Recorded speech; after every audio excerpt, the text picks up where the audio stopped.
수업 시작했습니다. 반갑습니다. 이제 기본 강의 시작할 건데, 이제부터는 조금 외울 건 외워가면서 이렇게 수업을 진행해 보도록 하겠습니다. 오늘 교재는 일단 20페이지 보시면 됩니다.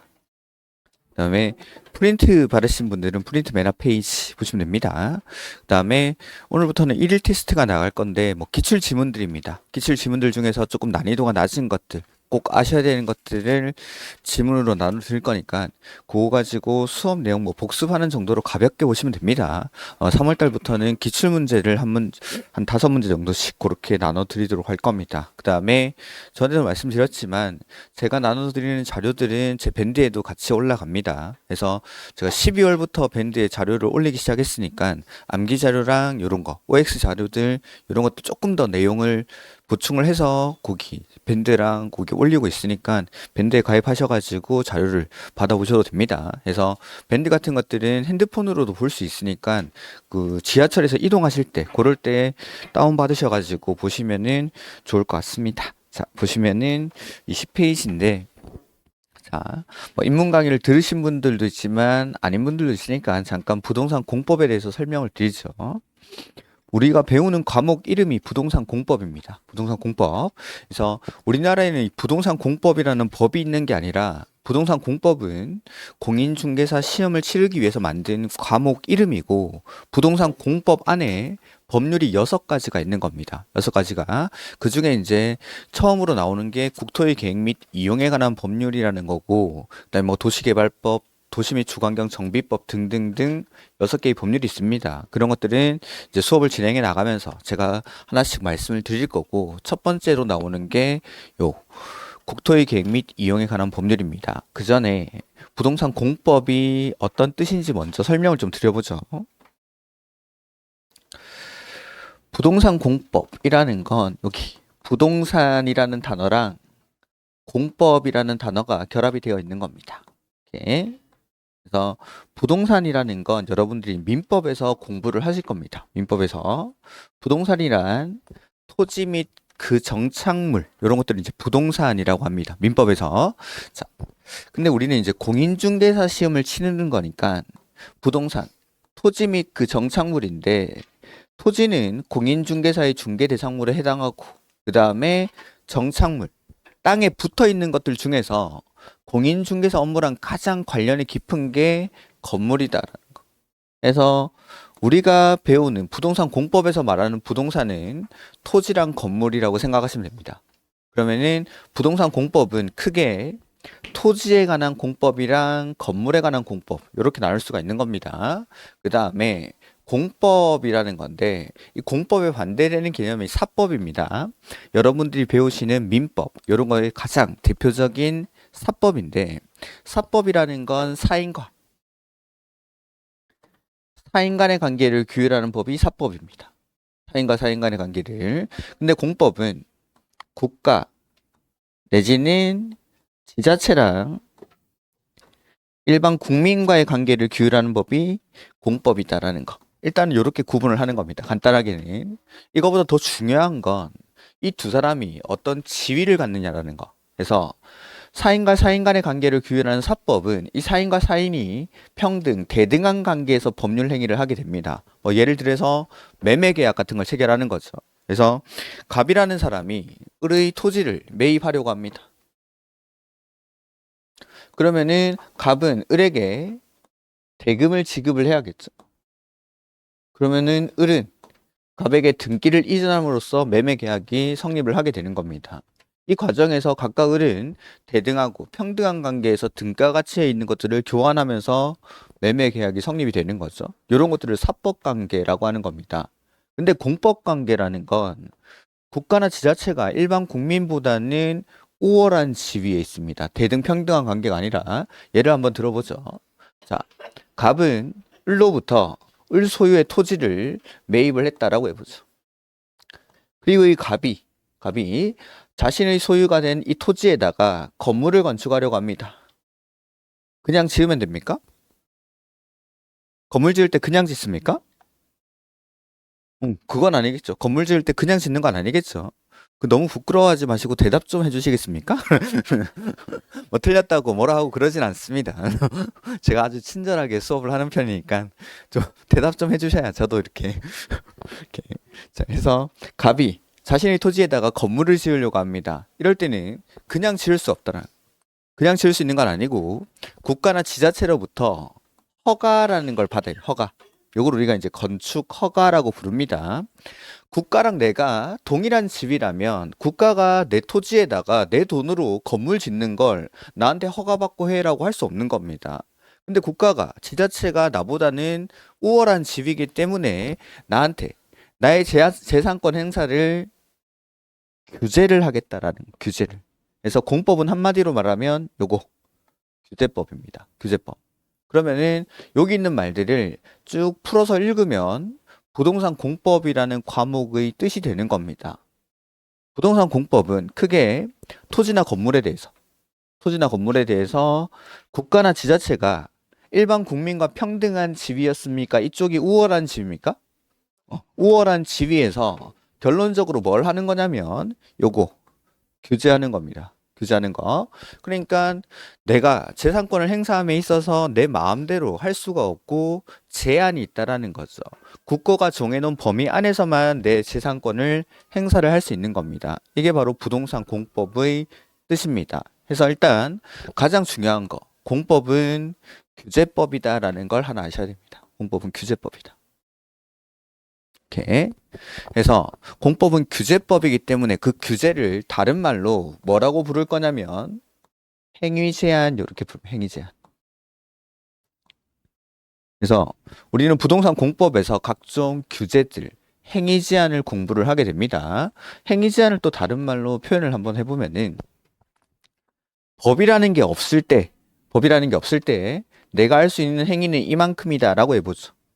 근데 법을 만들어서 이 사람이 할 수 있는 행위의 범위를 법이 정하는 범위 안으로 이렇게 제한을 하는 겁니다.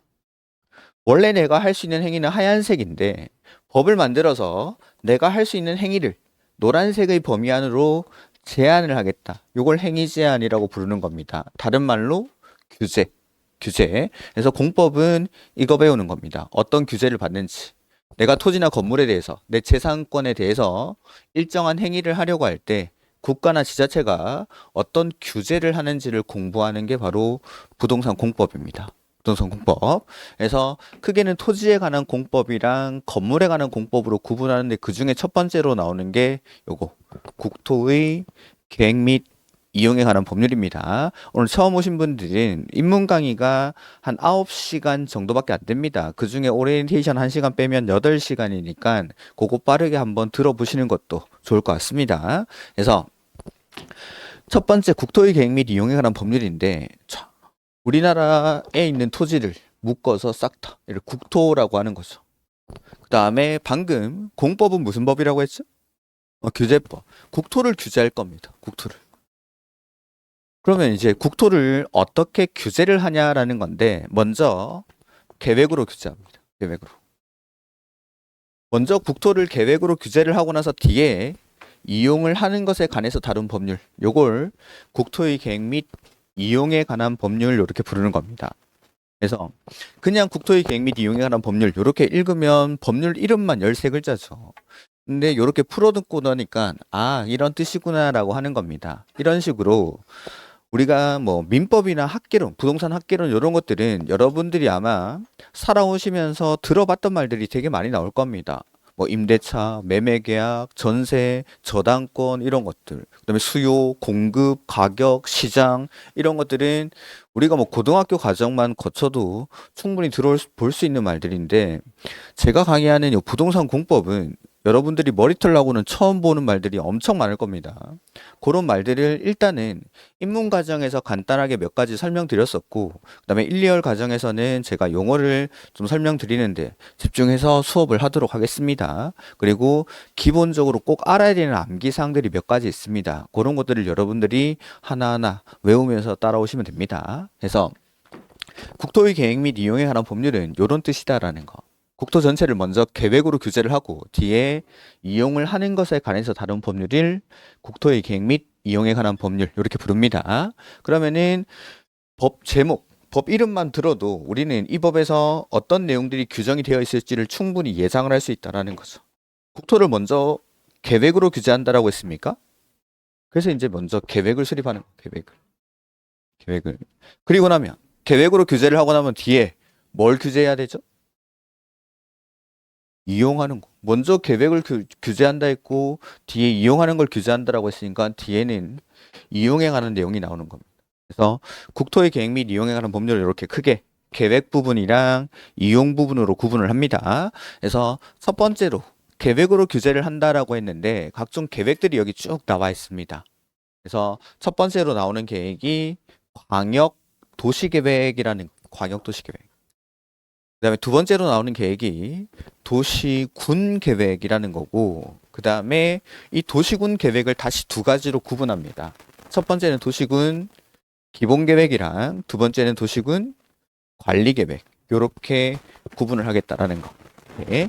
그래서 여기 광역 도시 계획은 제가 그 뒤에 둘 이상의 관할 구역에서의 장기적인 발전 방향을 제시하는 계획이라고 돼 있고, 도시군 계획은 여기 관할구역이라는 말이 들어와 있습니다. 관할구역. 그래서 지금부터 이 관할구역에 대해서 설명드릴 겁니다. 여러분 오늘 교재 못 받으신 분들은 프린트 받으셨습니까? 프린트 맨 첫 번째 페이지에 그 20페이지에 20페이지 위쪽에 있는 그림 있죠? 그걸 제가 설명드릴 겁니다. 1, 2월 과정에서 그 입문 과정에서 제가 거의 2시간에 걸쳐서 아주 상세하게 설명을 해 놓은 게 있으니까 그걸 그 프린트라는 건 오늘 교재 못 받으신 분들, 교재가 모자라서 교재를 못 받으신 분들이 있습니다. 그런 분들은 맨 첫 페이지 20페이지 보시면 됩니다. 이렇게. 그래서 요 관할 구역에 대해서 설명을 드릴 겁니다. 지금부터. 자, 관할. 이 뭐죠? 뭔지는 알겠지만 말로 하기가 참 힘들죠. 그래서 제가 대신해 보겠습니다. 관할이란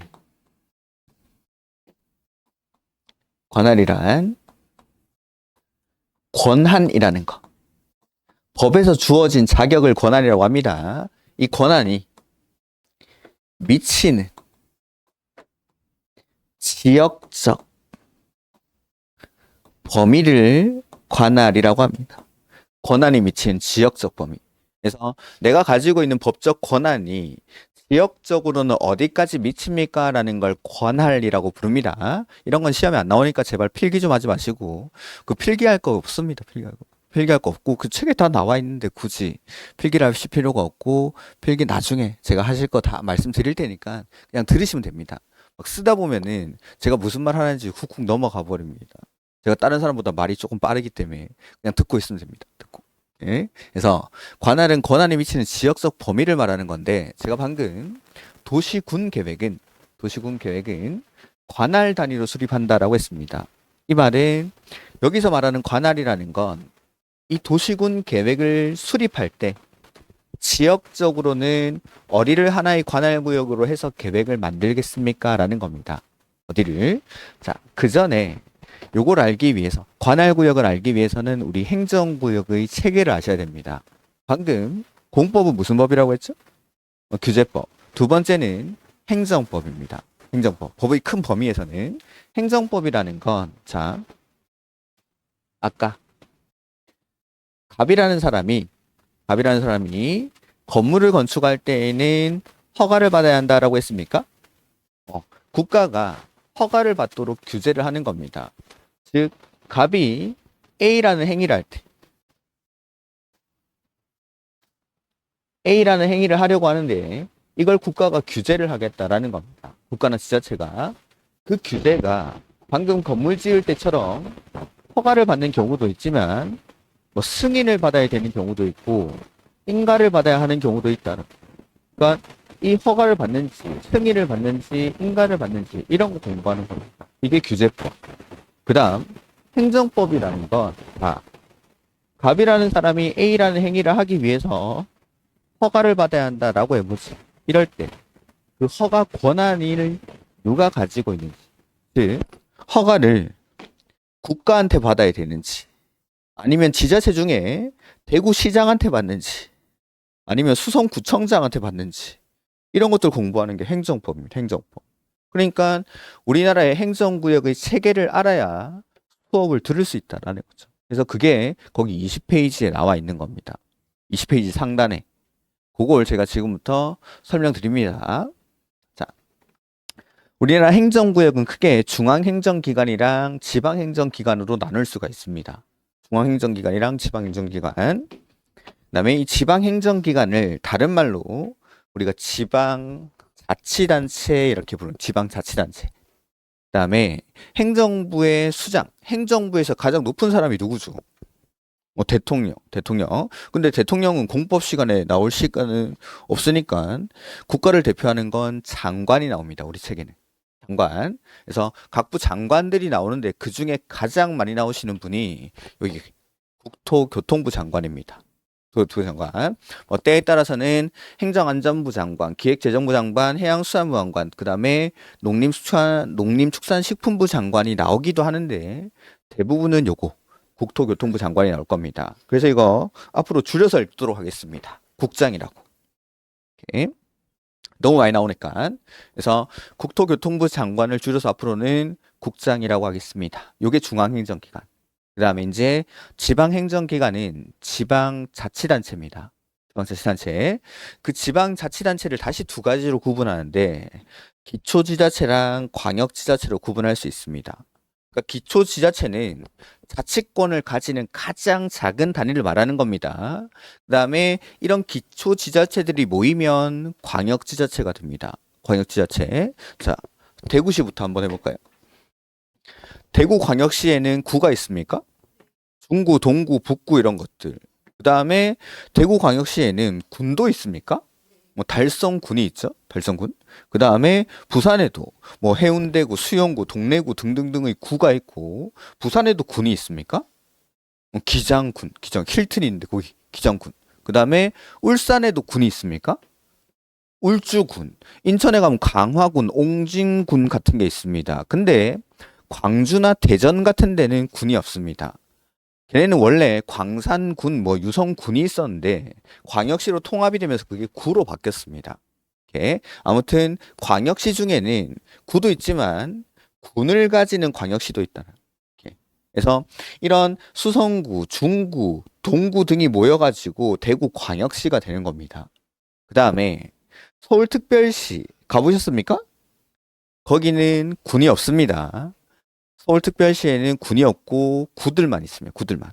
그 다음에 경상북도, 포항시, 구미시, 김천시와 같은 시가 있습니까? 그 다음에 경상북도에는 청도군, 고령군과 같은 군도 있습니까? 그래서 경상북도는 이렇게 시랑 군으로 구분이 되는 겁니다. 그러면 우리는 여기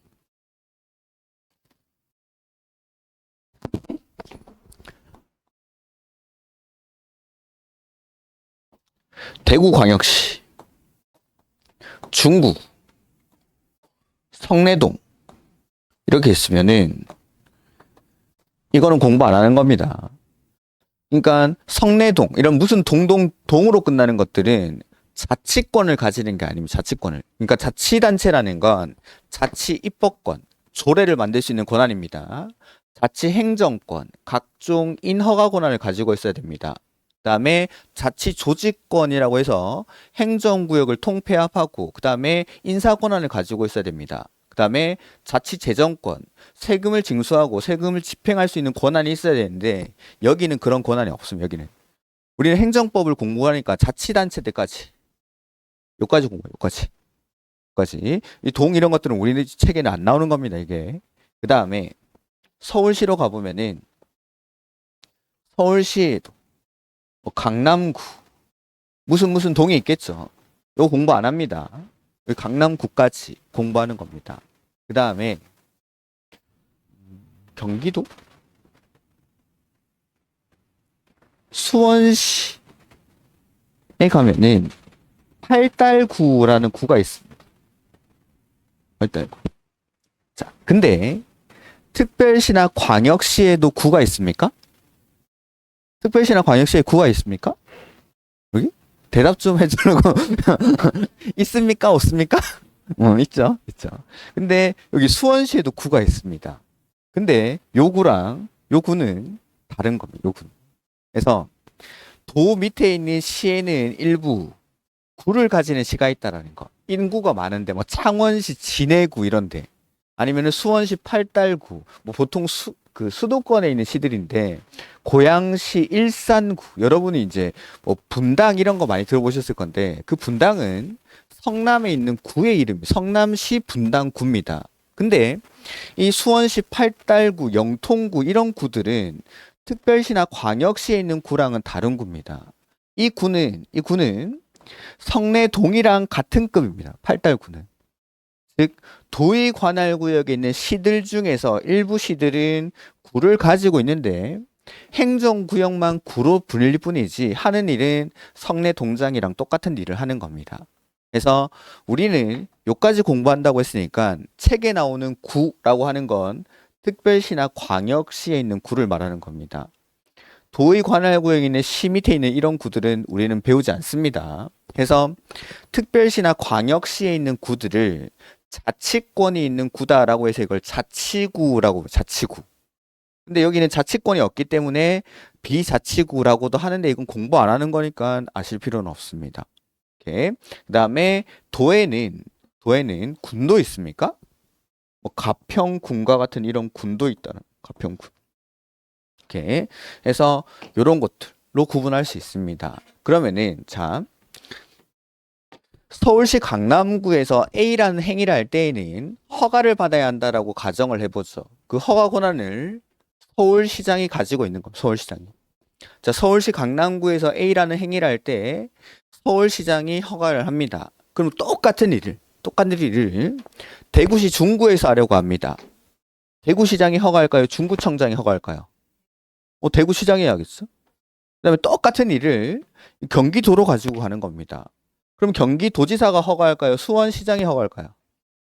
경기도지사가. 즉, 이 사람들. 서울시장이 하는 일은 대구에 오면 대구시장이, 경기도에 가면 경기도지사가 하는 겁니다. 이 사람들을 광역지자체라고 부르는 겁니다. 요 라인에 있는 사람들.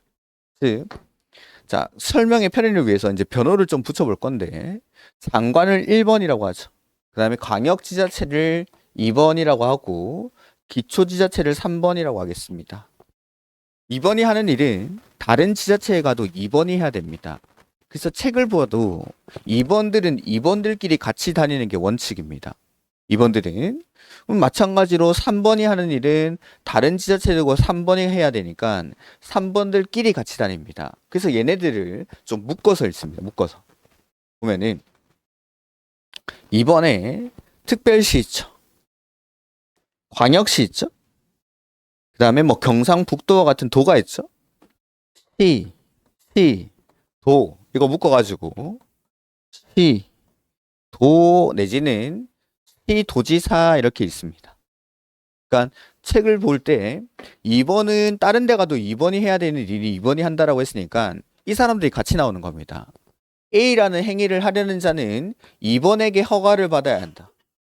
그 2번 자리를 시도지사 이렇게 써놓겠죠. 시도지사.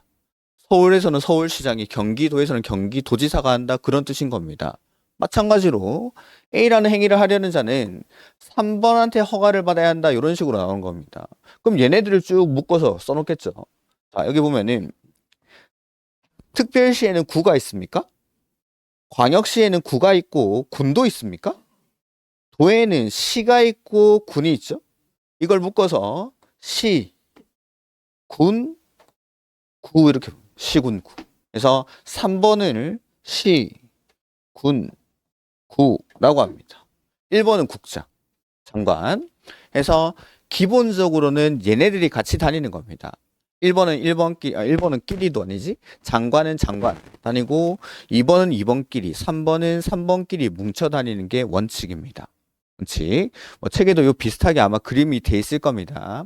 자, 일단 요게 기본이고 여기다가 설명 안 드린 거 추가를 해 보겠습니다. 얘네들 특별자치시, 특별자치도입니다. 특별자치시가 어디죠? 세종시. 특별자치도는 몇 개 있죠? 제주도가 제일 먼저 생겼고 최근에는 강원도랑 전라북도 역시 특별자치도로 지정이 됐습니다. 특별자치도. 자, 얘네는 지금 보면 2번 줄에 써져 있습니까? 3번 줄에 써져 있습니까? 2번 줄에. 즉 지위는 2번입니다. 지위는. 근데 방금 보니까 다른 2번들은 밑에 3번을 가지고 있습니까? 특별시는 구가 있고 광역시에는 구랑 군이 있고 도에는 시랑 군이 있는데 이 특별자치시나 특별자치도는 3번이 없습니다. 3번이. 자, 아까 건물을 건축할 때에는 허가를 받아야 한다라고 했는데 그 허가권자가 원칙은 3번들입니다. 이 사람들. 자, 대구시 중구에서 내가 건물을 지으려고 합니다. 대구시청 가야 됩니까? 중구청 가야 됩니까? 3번이 허가권자라고 했으니까 중구청 가는 겁니다. 그럼 내가 서울시 강남구에서 건물 건축하려고 합니다. 서울시청 가야 됩니까? 강남구청 가야 됩니까? 강남구청 가는 겁니다. 그러면 경기도 수원시 팔달구에서 건물 지을 때는 시청 가야 됩니까? 구청 가야 됩니까? 여기 가야 됩니다. 여기. 이거는 우리가 공부하는 게 아니라고 했습니다. 그래서 여기. 이 사람들이 원칙적인 건축 허가권자다라는 거. 건물을 건축하려는 자는 건축법에 가면 나오는데 시장, 군수, 구청장에게 허가를 받아야 한다. 이렇게 돼 있습니다. 시장, 군수, 구청장에게. 근데 특별자치시나 특별자치도에는 3번이 있습니까? 없습니까? 없죠. 그럼 제주도에서는 건물 지을 때 허가 안 받고 짓습니까? 그건 아니겠죠. 누군가한테 허가를 받아야겠죠? 3번이 없으면 누구한테?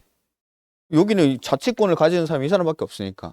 그럼 책을 볼 때, 만약에 어떤데 시장, 군수, 구청장이라는 게 나와 있는 겁니다. 이 앞에는 반드시 특별자치시, 특별자치도가 따라 나와야 됩니까? 네, 그렇습니다. 특별자치시나 특별자치도에는 3번이 없기 때문에 3번이 하는 일은 특별자치시나 특별자치도에서는 이 사람들이 무조건 다 해야 됩니다. 네. 뭐 법에 따라서 이 사람들이 다 안 써져 있는 경우도 있긴 한데 그런 건 특별히 신경 쓸 필요가 없습니다. 그 다음에 우리 아까 2번 어떻게 읽기로 했죠? 시도 내지는 시도지사 이렇게 읽을 겁니다. 이 시도라는 말 안에 일단은 특별시, 광역시, 그 다음에 도 이것뿐만 아니라 특별자치시, 특별자치도까지 묶어서 이걸 시도라고 하는 겁니다. 시도. 그러니까 얘네들 특별자치시나 특별자치도는 이번에는 일단 당연히 포함이 되는 겁니다. 시도라는 게 이것까지 포함하는 의미니까 3번이 나오더라도 그 앞에 무조건 2번 중에 이거 따라 나와야 됩니까? 네. 그러니까 얘네는 2번에도 있고 3번에도 있다라고 생각하시면 됩니다. 즉 국장이 하는 일이 아니면 2번에도 3번에도 다 따라 나와야 됩니다. 그러니까 여러분들이 앞으로 책을 읽으실 때 얘네는 크게 신경을 안 쓰셔도 됩니다. 네. 특별히 문제가 되는 애들이 아니니까 2번에도 들어가고 3번에도 들어가니까 그 다음에 마지막으로 하나 더 경상북도에는 시들이 있습니까? 이 시들 중에서 인구가 많은 곳도 있고 작은 곳도 있습니다. 뭐 우리 근처로 보면은 창원시 같은 데는 인구가 100만이 넘어요. 그다음에 수도권에 있는 많은 시들이 인구가 상당히 많겠죠. 근데 뭐 여기 주변에도 경주 이런 데는 인구가 얼마지? 저도 잘 모르겠는데 아무튼 포항, 뭐 경주, 구미, 김천과 같은 이런 시들은 인구가 상대적으로 좀 작은 시도 있고 조금 더 많은 시도 있을 겁니다. 예. 이 시들은 인구 편차가 상당히 심하다라는 거. 인구가 뭐 20만, 30만인 시도 있고 수원시 같은 데가 인구가 가장 많습니다. 수원시 같은 데는 인구가 130만이 넘습니다. 130만, 140만, 뭐 창원도 100만. 그 다음에 용인시라든지 고양시 같은 데도 인구가 100만이 넘습니다. 그러니까 자 인구가 20만인 시가 있고 인구가 100만이 넘는 시가 있는데 이 두 사람이 권한이 똑같은 게 더 이상한 겁니다. 그래서 이 시들 중에서 인구가 여기 얼마 이상이라고 되어 있습니까?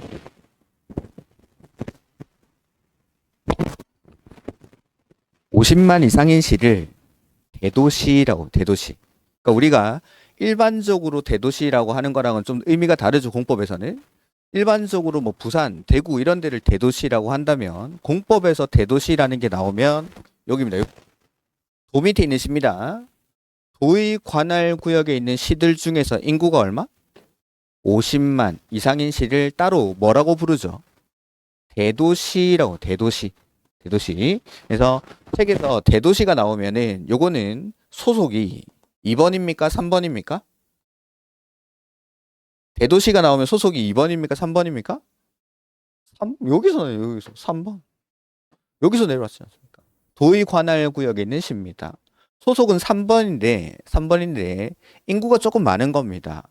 인구가 얼마 이상? 50만 이상. 그래서 얘네는 소속은 3번이지만 가끔 2번이랑 같이 다닙니다. 그럼 아까 2번을 우리 어떻게 읽었죠? 시도지사 이렇게 읽었습니까? 그 뒤에 또는 대도시시장 이렇게 나오는 경우가 있다. 책으로 한번 보여드리면 뭐 프린트 받으신 분도 계시니까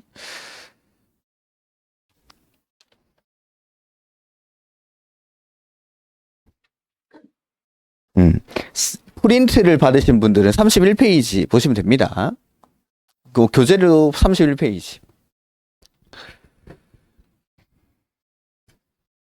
31페이지에 보면 공간 재구조화 계획 거기 위쪽에 밑에서 두 번째 칸에 보면은 결정고시라고 돼 있습니까? 거기 결정고시 원칙에서 시도지사 보이죠? 그리고 심표 찍고 그 뒤에 뭐라고 돼 있죠? 대도시시장. 그러니까 이게 도시군 관리계획이라는 건데 관리계획을 결정하는 건 원칙은 2번들 이 사람들이 결정하는 겁니다. 근데 3번 중에서 요 사람 대도시시장은 직접 관리계획을 결정할 수가 있다. 원래 2번이 하는 건데 3번 중에서 얘는 직접 할 수가 있다라는 겁니다. 얘는. 그러니까 예를 들어보면은 경기도에서 관리계획이라는 계획을 결정하는 사람은 경기도지사입니다. 경기도지사. 근데 수원시 같은 데는 인구가 50만이 넘는다라고 했습니까? 이럴 때는 경기도지사가 안 하고 수원시장이 직접 관리계획을 결정하겠다라는 뜻입니다. 그게 시, 도, 대도시의 뜻입니다. 시, 도, 대도시. 그럼 다시 한번 정리를 해보면은 자, 아까 1번이 국장, 장관입니다. 장관. 뭐 국장이 대부분이지만 다른 장관이 나오는 경우도 있습니다. 2번을 우리 어떻게 읽었죠? 시도 내지는 시도지사 이렇게 읽는 겁니다. 시도라고 하면 여기 첫 번째 특별시, 두 번째는 광역시, 세 번째 특별자치시, 네 번째 특별자치도, 그리고 도까지. 이걸 묶어서 뭐라고 읽습니까? 시도라고 시도. 그 다음에 3번 어떻게 읽었죠? 시, 군, 구 해서 구라는 건 특별시, 광역시에 있는 구를 말하는 겁니다. 뭐 수원시에 있는 이런 구들, 고양시에 있는 이런 구들은 우리가 배우는 구가 아닙니다. 그 다음에 시라고 하면 도 밑에 있는 시. 그 다음에 군이라고 하면 광역시나 도에 있는 군을 말하는 건데 다른 데서 일반적으로 시나 군만 나올 때 요 둘이만 나오는 경우도 있습니다. 그럴 때는 요 광역시에 있는 군을 제외하는데 그건 제가 나중에 한번 말씀드리도록 하겠습니다. 그래서 3번을 시군구라고 합니다. 그러면 한번 더 쓰죠. 4번. 자, 원래는 2번이 하는 일입니다. 그래서 시도지사 이렇게 나오는데 가끔 2번이랑 3번 중에 대도시가 같이 다니는 경우가 있습니까? 이 대도시라는 건 3번 중에서, 즉 도의 관할 구역에 있는 시 중에서 인구가 얼마 이상? 50만 이상인 시를 따로 뭐라고 부른다고 했죠? 대도시. 이렇게 다니는 경우가 있다. 시도, 대도시. 대도시. 그러면은 여기 보면 2번에도 시가 있죠. 3번에도 시가 있죠. 요걸 구분을 하셔야 된다. 2번에 있는 시는 어디를 말하는 겁니까? 특별시, 광역시, 특별자치시 이런 데를 말하는 겁니다. 근데 3번에 있는 시는 요 시입니다. 도의 관할 구역에 있는 시. 그러면은 얘네가 똑같이 시라고 돼 있는데 어떻게 구분하냐라는 건데 뒤에 친구들을 보고 구분해야 됩니다. 도랑 같이 나오는 이 시는 어디를 말하는 거죠? 특별시, 광역시. 근데 군이랑 같이 나오는 시는 도의 관할구역에 있는 시를 말하는 겁니다. 뒤에 있는 거 가지고. 그러니까 시라고 따로는 안 나와? 네, 그렇게는 안 나옵니다. 그렇게는 안 나오니까 그냥 같이 있는 친구들을 가지고 이 시들을 구분하셔야 됩니다. 그리고 이제 마지막으로 하나 더. 자, 방금 도시군 계획은 관할 단위로 수립한다라고 했습니까? 그래서 지금부터 이 도시군 계획을 수립하는 관할, 즉 도시군 계획 수립 대상 지역을 설명드릴 겁니다. 도시군 계획을 수립할 때는 우리 방금 배운 행정구역들 있죠? 얘네들 중에서 지역적으로 어디를 하나의 관할구역으로 해서 계획을 수립하냐라는 겁니다. 어디를 하나의 관할구역으로 해서 첫 번째, 특별시를 하나의 단위로 해서 계획을 수립합니다. 서울에서는 서울시를 단위로 수립했으면 대구에 오면 수성구에서 만들까요? 대구광역시에서 만들까요? 대구광역시에서. 그 다음에 얘네는 이거 하나밖에 없으니까 자동으로 따라 나오면 되는 겁니다. 얘네는 2번, 3번이 구분이 안 되니까.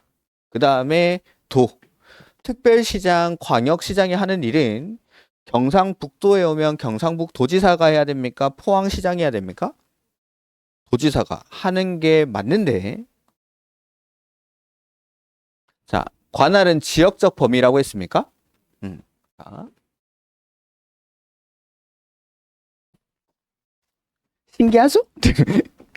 대구광역시는 요만합니다.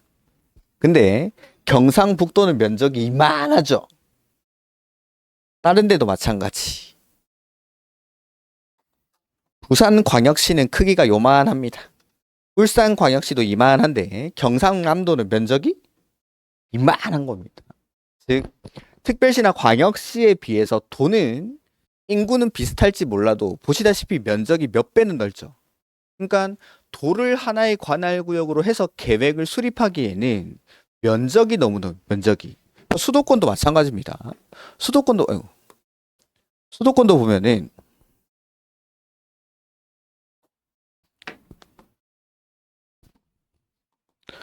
서울특별시 면적이 이만하고 인천광역시 면적이 이만한데 경기도는 막 이만한 겁니다. 면적이.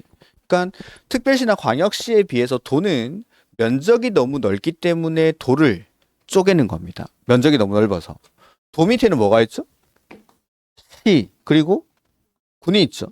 그래서 도는 도 단위로 계획을 만드는 게 아니라 도 밑에 있는 시나 군을 하나의 단위로 해서 계획을 만들겠다라는 겁니다. 이게 바로 도시군 계획의 수립 대상 지역입니다. 해서 요거 다시 보면은 여기 제목에 도시군 계획 수립 대상 지역이라고 돼 있죠? 도시군 계획을 만들 때에는 여기 써져 있는 걸 하나의 단위로 해서 계획을 만들 겁니다. 특별시는 특별시를 단위로 계획을 만들고 광역시는 광역시를 단위로 특별자치시나 특별자치도는 그냥 따라 나오면 되는 거고 도는 도 단위가 아니었죠? 도 밑에 있는 시나 군을 단위로 요거 5번 하죠. 5번.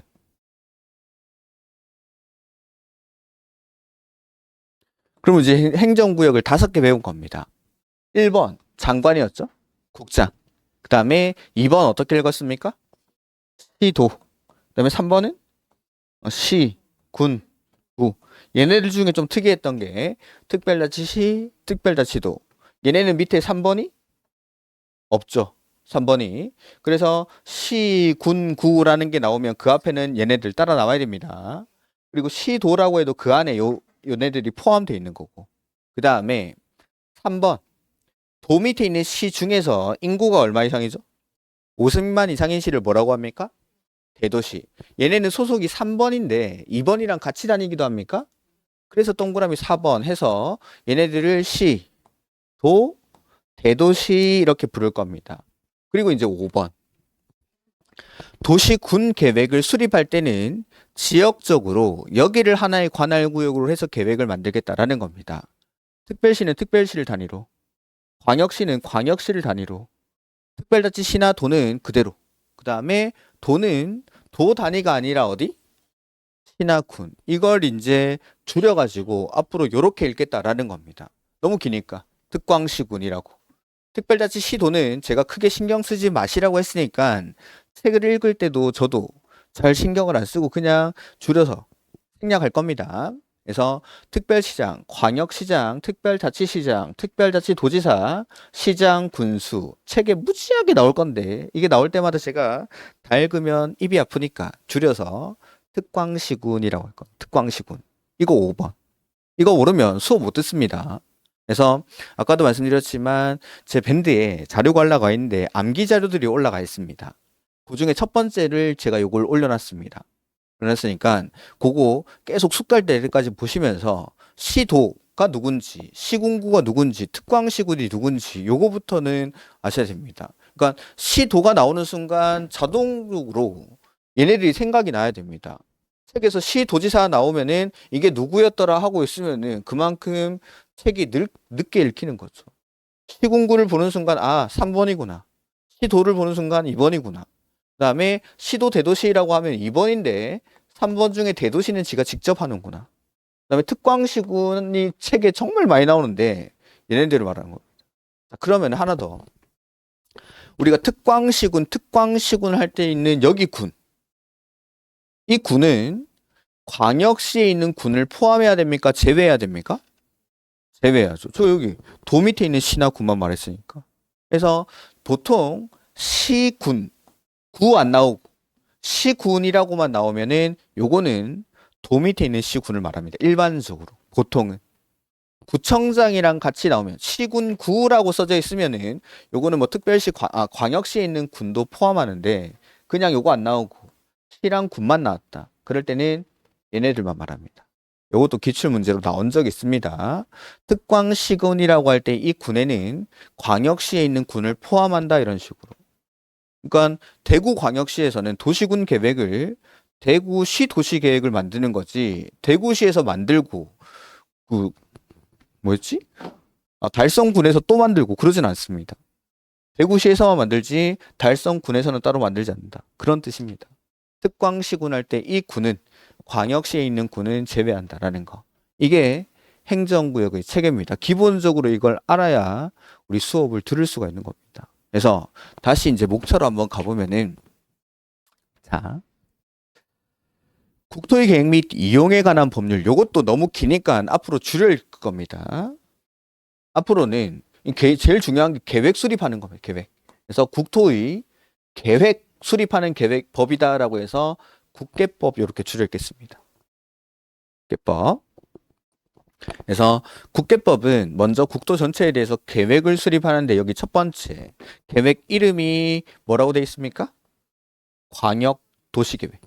광역도시계획. 그 다음 계획이 도시군계획이라고 되어 있죠. 요거 다시 두 개로 나눌 수가 있습니다. 첫 번째는 도시군 무슨 계획이죠?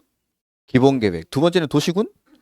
요거 앞으로 줄여서 그냥 기본계획, 관리계획 이렇게 읽도록 하겠습니다. 그리고 우리 하나 더 배웠습니다. 도시군 계획 이거 어디서 만드는 계획입니까? 관할구역. 그 관할구역이 어디였죠? 특, 광, 시, 군. 서울시 도시계획은 있는데 강남구 도시계획 그런 건 없습니다. 대구시 도시계획은 있지만 수성구 도시계획은 있을 수가 없는 겁니다. 경상북도 도시계획 그런 거 있습니까? 그런 거 없습니다. 경상북도 도시계획은 없고 포항시 도시계획은 있을 수 있습니까? 청도군 도시계획은 있을 수 있습니까? 그렇더라고요. 그래서 도시군 계획은 이렇게 특광시군을 단위로 만드는 계획을 도시군 계획 이렇게 부르는 겁니다. 도시군 계획. 네. 그래서 이 도시군 계획은 특광시군의 관할구역에서 수립하는 계획이다. 그 다음에 광역도시계획은 제가 여기 둘 이상의 관할구역이라고 했는데 이 둘 이상의 관할구역이라는 건 특광시군 중에 두 개를 묶어서 만들면 됩니다. 두 개 이상을. 그러니까 예를 들어 보면 여기 도시군 계획은 대구광역시에서 수립하는 계획입니다. 대구광역시에서. 근데 광역도시계획은 대구광역시 옆에 있는 시, 군 이런 거 다 포함해서 이렇게 만드는 거. 이게 광역도시계획이다라고 생각을 하시면 됩니다. 조금 더 자세한 설명은 제가 조금 이따 드릴 거고 관할구역. 동그라미들에서 만드는 게 도시군 계획. 광역도시 계획은 동그라미를 2개 이상 묶어서 만드는 걸 광역도시 계획이라고 합니다. 오케이. 그래서 그럼 지금 제가 20페이지에 있는 거 권한자라고 써져 있는 건 설명을 드렸습니다. 오케이. 그 다음에 21페이지는 없을 테고 넘어가 보시면 24페이지가 아마 나와 있겠죠?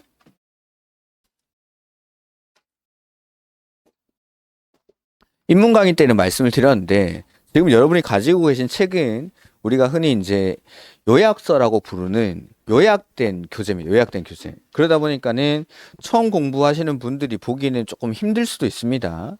그런 부분들은 제가 쓰는 책을 프린트로 몇 개 나눠 드릴 겁니다. 그러니까 이거 제가 보고 추가적인 설명이 필요한 부분들은 제가 쓰는 책을 나눠 드릴 거니까 일단은 요거 가지고 설명을 한번 해 보도록 할 겁니다. 그리고 요거 가지고 일단은 좀 중요한 것들만 몇 가지 체크해 놓으시고 3월 달부터는 제 교재를 가지고 수업을 할 거니까 그 전까지는 좀 필요한 부분들만 몇 개 프린트를 해서 설명을 드리도록 하겠습니다. 오케이. 자, 광역도시 계획인데 요거는 조금 쉬었다가 보도록 하죠.